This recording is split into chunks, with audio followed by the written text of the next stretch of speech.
നമസ്കാരം. ഇന്ന് സംസാരിക്കാൻ പോകുന്നത് സോഷ്യൽ മീഡിയയിൽ ഏറെ ചർച്ചയാകുന്ന ഒരു വിഷയത്തെക്കുറിച്ചാണ്. സംഭവം രേണുസുതി തന്നെയാണ്.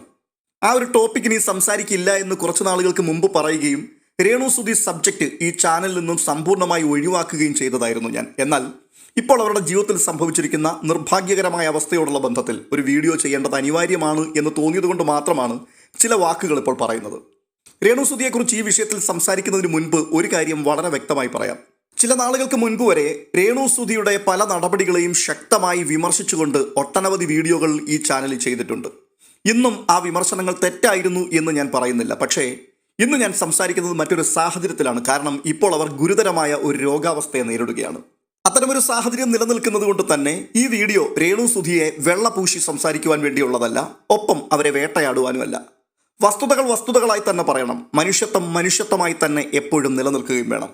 കൊല്ലം സുധിയുടെ അപ്രതീക്ഷിതമായ മരണത്തിന് ശേഷം മലയാളികൾക്ക് കൂടുതൽ പരിചിതമായ ഒരു പേരായി വളർന്ന ഒരു വ്യക്തിയാണ് രേണുസുതി. സുധിയുടെ മരണശേഷം വലിയ പ്രതിസന്ധിയിലായ ആ കുടുംബത്തെ സഹായിക്കുവാൻ വേണ്ടി നിരവധി ആൾക്കാർ മുൻപോട്ട് വന്നു എന്നുള്ള കാര്യം നമുക്കറിയാവുന്നതാണ്. വ്യക്തികളും സംഘടനകളും സാമൂഹിക പ്രവർത്തകരും മതപണ്ഡിതരും സാധാരണക്കാരും ഒക്കെ അവർക്ക് വേണ്ടി ഒത്തിരി സഹായങ്ങൾ ചെയ്തു. അവർക്ക് സ്ഥലം ലഭിച്ചു, വീട് ലഭിച്ചു, സാമ്പത്തിക നന്മകൾ ലഭിച്ചു. പലരും സഹതാപത്തോടെയും സ്നേഹത്തോടെയും അവരുടെ കൂടെ നിന്നു. ഇത് വിസ്മരിക്കുവാൻ കഴിയാത്ത ഒരു യാഥാർത്ഥ്യമാണ്. പക്ഷേ പിന്നീട് കാര്യങ്ങൾ പെട്ടെന്ന് മാറി മറിഞ്ഞു. സോഷ്യൽ മീഡിയയിൽ നിരന്തരം വിവാദങ്ങളുണ്ടായി.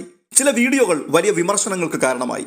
നമ്മിൽ ധാരാളം പേരുടെയും അഭിപ്രായത്തിൽ അത് സമൂഹത്തിന് നല്ല സന്ദേശം നൽകുന്നതായിരുന്നില്ല എന്നുള്ളത് തന്നെയായിരുന്നു. ഇപ്പോഴും ആ അഭിപ്രായങ്ങൾക്ക് മാറ്റമൊന്നും തന്നെയില്ല.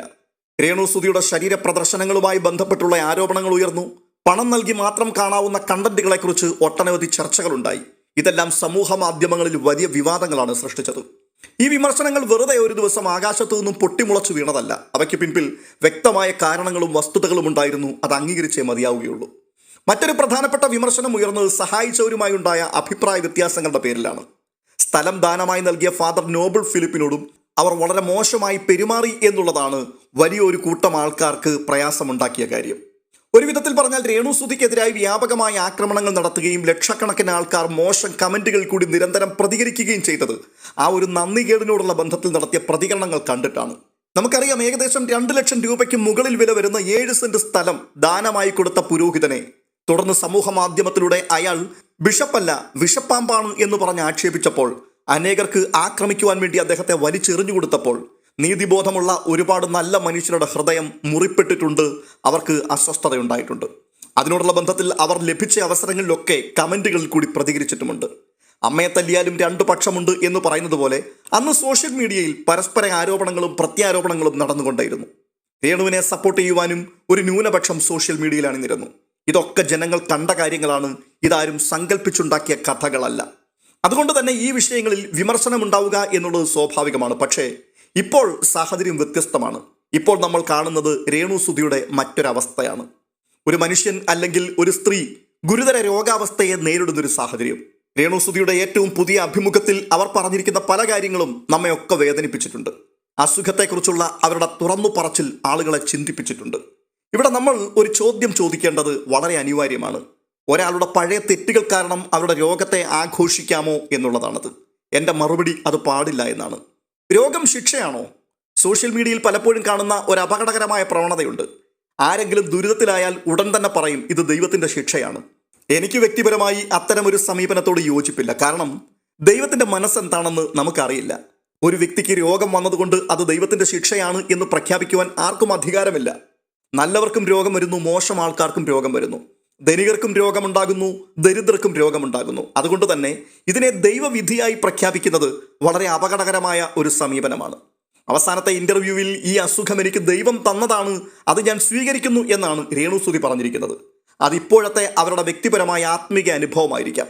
ദുഃഖത്തിലൂടെയും വേദനയിലൂടെയും കടന്നു പോകുമ്പോൾ പലരും ജീവിതത്തെ പുതുതായി വിലയിരുത്താറുണ്ട്. പല കാര്യങ്ങളെക്കുറിച്ചും ആലോചിക്കാറുണ്ട്, സ്വയം പരിശോധിക്കാറുണ്ട്. അതിനെയൊക്കെ നമുക്ക് ആ രീതിയിൽ കാണുകയും ബഹുമാനിക്കുകയും ചെയ്യാം. പക്ഷേ എന്നെ വ്യക്തിപരമായി സ്പർശിച്ച ഭാഗം മറ്റൊന്നാണ്. തനിക്ക് സഹായം നൽകിയ പുരോഹിതനോട് രേണുസുതി മാപ്പ് ചോദിച്ചു. മാപ്പ് ചോദിക്കുന്നത് ബലഹീനതയല്ല, അത് ശക്തിയാണ്. തെറ്റ് ചെയ്തിട്ടുണ്ടെങ്കിൽ അത് സമ്മതിക്കുക എന്നുള്ളത് എളുപ്പമുള്ള കാര്യമല്ല. കാരണം നമ്മുടെയൊക്കെ ഈഗോ അല്ലെങ്കിൽ അഹംഭാവം പലപ്പോഴും കീഴ്പ്പെടുവാൻ നമ്മളെ സമ്മതിക്കുന്ന ഒരു ഘടകമല്ല. വിജയിച്ചു മാത്രം നിൽക്കുവാൻ പ്രേരിപ്പിക്കുന്ന അത്ര ശക്തിയുള്ള ഒരു ആന്തരിക അവസ്ഥയാണത്.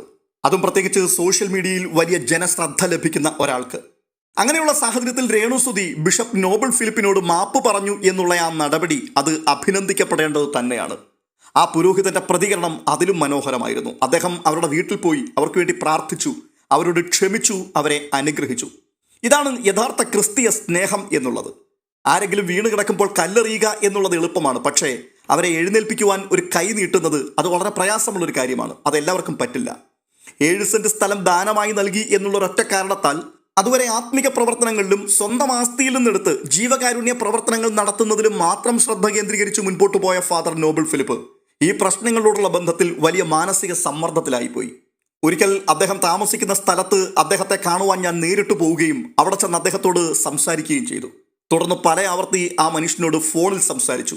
അതിൻ്റെയൊക്കെ അടിസ്ഥാനത്തിൽ എനിക്ക് മനസ്സിലാക്കുവാൻ കഴിഞ്ഞത് മാനസികമായി അങ്ങേയറ്റം തകർന്ന, ഹൃദയവേദന മറ്റാരോടും പങ്കുവെക്കുവാൻ കഴിയാത്തതുകൊണ്ട് ഈ വിങ്ങലുകളൊക്കെ ഉള്ളിൽ അടക്കിപ്പിടിച്ച് ഒരു നെരിപ്പോട് പുകയുന്നത് പോലെ പുകഞ്ഞു നടക്കുന്ന ഒരു മാനസികാവസ്ഥയിലാണ് അദ്ദേഹം ജീവിക്കുന്നത് എന്നുള്ളതായിരുന്നു. രേണുസുതിയുടെ ഈ ഒരു സാഹചര്യത്തിൽ വേണമെങ്കിൽ ഏറ്റവും അധികം ആക്രമിക്കപ്പെട്ട ഒരു മനുഷ്യന് ദൈവം കൊടുത്തൊരു ശിക്ഷയാണ് ഇതെന്ന് വേണമെങ്കിൽ പറയാമായിരുന്നു. എന്നാൽ അദ്ദേഹം ആ വീട്ടിൽ പോവുകയും അവരുടെ സൗഖ്യത്തിന് വേണ്ടി പ്രാർത്ഥിക്കുകയും അവരെ ചേർത്ത് പിടിക്കുകയും ചെയ്തു എന്നുള്ളത് വലിയ ആശ്വാസകരമായൊരു വസ്തുതയാണ്. അതിൽ കൂടി ഒരു ക്രൈസ്തവ സന്ദേശം ആ മനുഷ്യൻ ഈ സമൂഹത്തിൽ പങ്കുവെക്കുന്നുണ്ട്. ക്രൂരന്മാരായ പടയാളികൾ കൈകാലുകളിൽ ആണിയടിച്ച് ഒരു പച്ച മരക്കുരിശിൽ തൂക്കിക്കളഞ്ഞ യേശു കുരിശിൽ കിടന്നുകൊണ്ട് അവസാനമായി പ്രാർത്ഥിച്ചൊരു പ്രാർത്ഥനയുണ്ടായിരുന്നു. പിതാവേ, ഇവർ ചെയ്യുന്നത് എന്തെന്ന് ഇവരറിയായികയാൽ ഇവരോട് ക്ഷമിക്കണമേ എന്നുള്ളതായിരുന്നു അത്. ആ ക്രിസ്തുവിനെ പിൻപറ്റുന്ന ക്രിസ്തുവിൻ്റെ ഒരു ശിഷ്യനായ ഫാദർ നോബൽ ഫിലിപ്പിന് അതിനപ്പുറത്തൊരു വാക്ക് പറയുവാനുള്ള അവകാശമില്ല, അധികാരമില്ല. അതിനാൽ തന്നെ അദ്ദേഹത്തിന് ആ വീട്ടിൽ പോകുന്നതിനും രേണുസുതിയെ അനുഗ്രഹിച്ച് അവരോട് ക്ഷമിച്ച് അവർക്ക് വേണ്ടി പ്രാർത്ഥിക്കുന്നതിനും യാതൊരു മടിയും ഉണ്ടായിരുന്നില്ല. ഫാദർ നോബൽ ഫിലിപ്പിൻ്റെ നല്ല മനസ്സിനെ അങ്ങേയറ്റം ഞാൻ പ്രശംസിക്കുകയാണ് ഈ അവസരത്തിൽ. പക്ഷേ രേണുസുതിയോടുള്ള ബന്ധത്തിൽ ഇന്നലകളിൽ നമ്മൾ ഉന്നയിച്ച വിമർശനങ്ങൾ ഇനി അവയ്ക്ക് നിലനിൽപ്പുണ്ടോ, അത് നിർത്തണമോ എന്നുള്ള ചോദ്യങ്ങൾ പലരും ചോദിക്കുന്നുണ്ടാവും. അതിനോടുള്ള ബന്ധത്തിൽ എൻ്റെ മറുപടി വളരെ വ്യക്തമാണ്. വിമർശനങ്ങൾ എല്ലായ്പ്പോഴും അനിവാര്യമാണ്. തെറ്റുകൾ സംഭവിക്കുമ്പോൾ അത് തിരുത്തപ്പെടാതെ മുൻപോട്ട് പോകുമ്പോഴാണല്ലോ പലരും തെറ്റുകൾ ചൂണ്ടിക്കാണിക്കുകയും വിമർശിക്കുകയും ഒക്കെ ചെയ്യുന്നത്. തനിക്ക് തെറ്റുപറ്റി എന്നുള്ളതിൻ്റെ തെളിവ് കൂടിയാണ് ഫാദർ നോബൽ ഫിലിപ്പിനോട് രേണുസുതി മാപ്പ് ചോദിച്ചത്. അങ്ങനെയാണെങ്കിൽ ഇന്നലകളിൽ രേണുസുതി ചെയ്ത പല കാര്യങ്ങളും തെറ്റായിരുന്നു എന്ന് സഭ്യമായ ഭാഷയിൽ വിളിച്ചു പറഞ്ഞ ഓരോ വ്യക്തികളും അനീതിക്കെതിരെ തന്നെ, അല്ലെങ്കിൽ മോശമായ പ്രവണതകൾക്കെതിരെ ശബ്ദമുയർത്തിയവരാണ്. ഇപ്പോഴത്തെ സാഹചര്യത്തിൽ ഇനിയും രേണുസുതി വിമർശിക്കപ്പെടണമോ എന്ന് ചോദിച്ചാൽ ഞാൻ പറയുന്നത് വിമർശനം ഓരോരോ സാഹചര്യങ്ങളോടുള്ള ബന്ധത്തിൽ ആവശ്യമായി വന്നാൽ തീർച്ചയായിട്ടും ചെയ്യണം എന്ന് തന്നെയാണ്. പക്ഷേ അത് വിഷയങ്ങളെക്കുറിച്ചായിരിക്കണം, വ്യക്തിയുടെ രോഗത്തെക്കുറിച്ചായിരിക്കരുത്. അവർ മുൻപ് ചെയ്ത പ്രവർത്തനങ്ങൾ ശരിയല്ല എങ്കിൽ അത് തുറന്നു പറയാം. പക്ഷേ അവർ ക്യാൻസർ രോഗിയാണ് എന്ന് പറഞ്ഞവരെ പരിഹസിക്കുവാൻ പാടില്ല. കർമ്മ തിരിച്ചടിച്ചതാണ്, നിന്റെ അഹങ്കാരത്തിന് ദൈവം തന്ന സമ്മാനമാണ് ഈ മാരകമായ രോഗം എന്ന രീതിയിൽ ദയവ് ചെയ്ത് അവരെ പരിഹസിക്കരുത്. കാരണം നാളെ ഇത് എനിക്കും നിങ്ങൾക്കും സംഭവിക്കുവാൻ സാധ്യതയുള്ള പ്രശ്നം തന്നെയാണ്. ഏത് സമയത്ത് എന്ത് രോഗമാണ് നമ്മളെയൊക്കെ വേട്ടയാടുവാൻ കാത്തു നിൽക്കുന്നത് എന്നുള്ളത് നമുക്ക് ആർക്കും അറിയില്ലല്ലോ. വിധിയുടെ കയ്യിലെ ബലിമൃഗങ്ങളായി നാളെ നമ്മളും മാറ്റപ്പെടുവാൻ സാധ്യതയുണ്ട്. ഇവിടെ ഒരു സമൂഹം എന്ന നിലയിൽ യഥാർത്ഥത്തിൽ ഇപ്പോൾ പരീക്ഷിക്കപ്പെടുന്നത് ശരിക്കും രേണുസുതിയല്ല, നമ്മളാണ്. നമ്മുടെ സമൂഹമാണ്, നമ്മുടെ മനുഷ്യത്വമാണ്. നമ്മൾ രേണുസുതിയെ ഇനിയും വിമർശിക്കണോ? ഒരുപക്ഷെ വേണ്ടി വന്നേക്കാം. പക്ഷേ അവരെ വെറുക്കുവാൻ പാടില്ല, ഒരിക്കലും അത് പാടില്ല. നമ്മൾ അഭിപ്രായ വ്യത്യാസങ്ങൾ തീർച്ചയായിട്ടും പ്രകടിപ്പിക്കേണ്ടവർ തന്നെയാണ്. പക്ഷേ ഒരാളുടെ വേദന അത് ആഘോഷിക്കപ്പെടുവാൻ പാടില്ല. നമ്മുടെ ഈ മനുഷ്യ ജീവിതം എന്ന് പറഞ്ഞാൽ ഒരു വിധത്തിൽ അനിശ്ചിതത്വങ്ങളുടെ ആകെ തുകയാണ്. ഇന്ന് ആരോഗ്യവാനായി നിൽക്കുന്ന മനുഷ്യൻ നാളെ രോഗിയായേക്കാം. ഇന്ന് ശക്തനായി തോന്നുന്ന ഒരാൾ നാളെ ആശുപത്രി കിടക്കയിൽ അഭയം പ്രാപിക്കാൻ സാധ്യതയുണ്ട്. അതുകൊണ്ട് തന്നെ മറ്റൊരാളുടെ ദുരിതം കാണുമ്പോൾ കുറച്ച് വിനയമൊക്കെ നമ്മുടെ ഉള്ളിൽ ഉണ്ടാവണം. ഈ വീഡിയോ അവസാനിപ്പിക്കുന്നതിന് മുമ്പ് ഞാൻ വീണ്ടും പറയുവാൻ ആഗ്രഹിക്കുന്ന കാര്യം ഇതാണ്. രേണുസുതിയുടെ മുൻകാല പ്രവർത്തനങ്ങളെക്കുറിച്ചുള്ള വിമർശനങ്ങൾ അതില്ലാതെയാവുന്നില്ല. തെറ്റുകൾ ചെയ്തിട്ടുണ്ടെങ്കിൽ അവ തെറ്റുകൾ തന്നെയാണ്. രോഗം വന്നതുകൊണ്ട് ചരിത്രം മായുന്നില്ല. പലരും പറയാറുള്ളത് പോലെ മരണം ആരെയും വിശുദ്ധരാക്കുന്നില്ല. അതുപോലെ തന്നെ രോഗവും ആരുടെയും ഇന്നലകളെ ഇല്ലാതെയാക്കുന്നില്ല. പക്ഷേ അതേസമയം തന്നെ രോഗം വന്ന ഒരാളെ അധിക്ഷേപിക്കുവാനും പരിഹസിക്കുവാനും വേട്ടയാടുവാനും നമുക്ക് ആർക്കും അവകാശമില്ല. നമുക്ക് ചെയ്യുവാൻ കഴിയുന്ന 2 കാര്യങ്ങൾ മാത്രമാണ്: സത്യം പറയുക, അതോടൊപ്പം കരുണ കാണിക്കുക. ഈ 2 കാര്യങ്ങളും ഒരേ സമയം സാധ്യമാണ്. രേണുസുതിക്ക് ആയുസ്സും ആരോഗ്യവും ശക്തിയും ലഭിക്കട്ടെ. ചികിത്സ വിജയകരമായി മാറട്ടെ. അവർക്ക് ജീവിതത്തിൽ ആവശ്യമായ തിരുത്തലുകൾ വരുത്തുവാൻ സാധിക്കട്ടെ. അവരെ സ്നേഹിക്കുന്നവർക്കും വിമർശിക്കുന്നവർക്കും ഈ സംഭവം ഒരു പാഠമായി മാറുകയും ചെയ്യട്ടെ. കാരണം ഒടുവിൽ നമ്മളെല്ലാവരും മനുഷ്യരാണ്. നന്ദി.